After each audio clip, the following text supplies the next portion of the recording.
Сәлем достар, барлықтарыңызға қайырлы таң. Бүгін өте жұмсақ болып шығатын қарапайым нанның рецептісімен сіздерге бөлісетін боламын. Ол әрбір үйде бар заттардан құралған. Бір стақан ыстық су құйдым мен. Және де жаңағы құйған ыстық судың үстінен мен салқын су құйдым. Қол күймейтіндер температурада болған жөн, себебі ашытқыны егерде ыстық суға салған кезде өзінен өзі ашып кетпеу керек.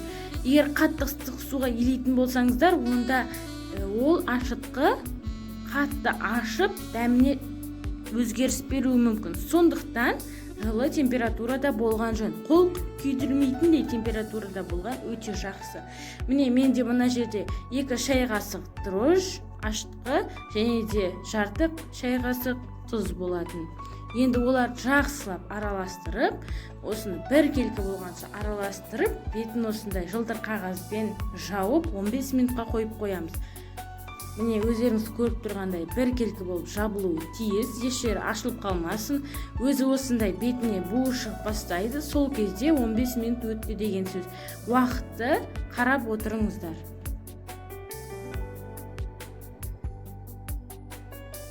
Міне өздеріңіз көріп тұрғандай, осы видеода қарасаңыздар, анықтап жаңағы 15 минутқа қойған ашытқымыз осы көтеріліп, өз бойындағы барлық ашуын осы суға жіберген.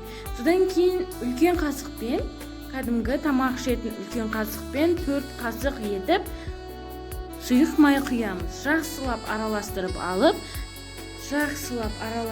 аламыз. Одан кейін барып, кәдімгі қамыр болғанша ұн қосып елейміз.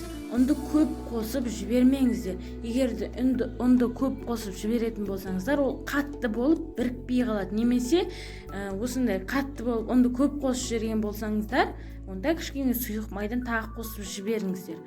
Ал егерде одан да көп қосып жіберсеңіздер, бір ыдысқа бөлек етіп, жаңағы ингредиенттерді бастан жасап, соған артылған ұнмен елеп қосып жіберсеңіздер болады.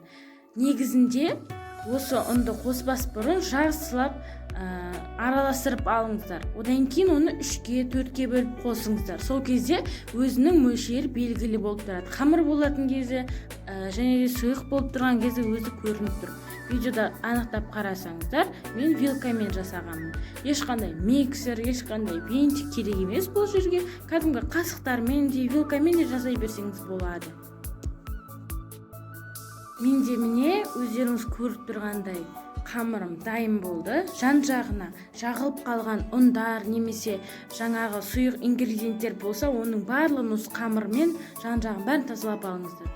Әйтпесе оның барлығын жуған кезде бәрі өздеріңізге кедергі келтіруі мүмкін. Және де ол өзі сүннет, былайша айтқанда.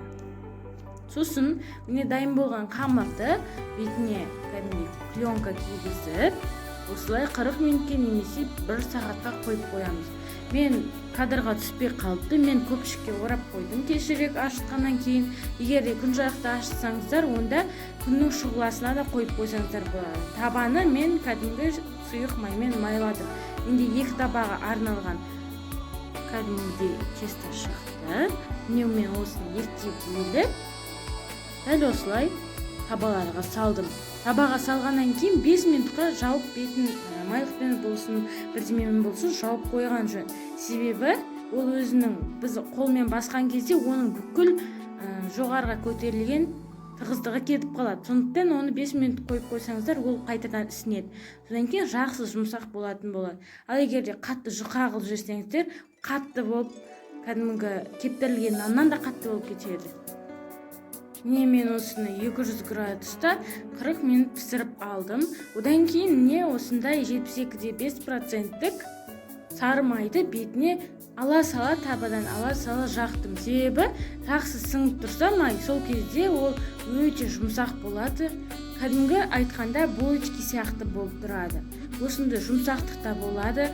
Өздеріңіз менің рецептімен жасап көріңіздер. Бағасын сосын комментарийге айтып кетіңіздер. Мен жалпы өзім бүкіл осындай торттарға, тәттілердің барлығына осы майды қолданам. Сіздерге де кеңес берем осы маймен жасап көруге. Дәмі де жегенге де күшті, қосқанға да күшті. Керемет, сөз жоқ майдың түрі.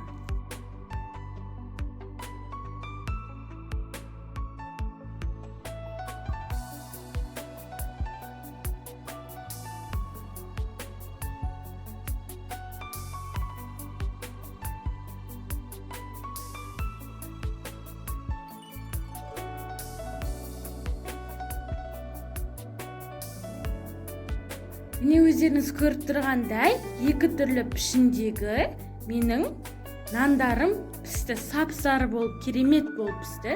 Ол екеуінің бетіне де жаңағы сары майды жағып 5 минутқа қойып қоямын да, одан кейін барып үзе берсеңіздер болады. Бірақ суытып үзген абзал, себебі ыстық болып үзген кезде ол асқазанға да, адамның асқазанына да зиянын тигізуі мүмкін. Сондықтан абай болыңыздар.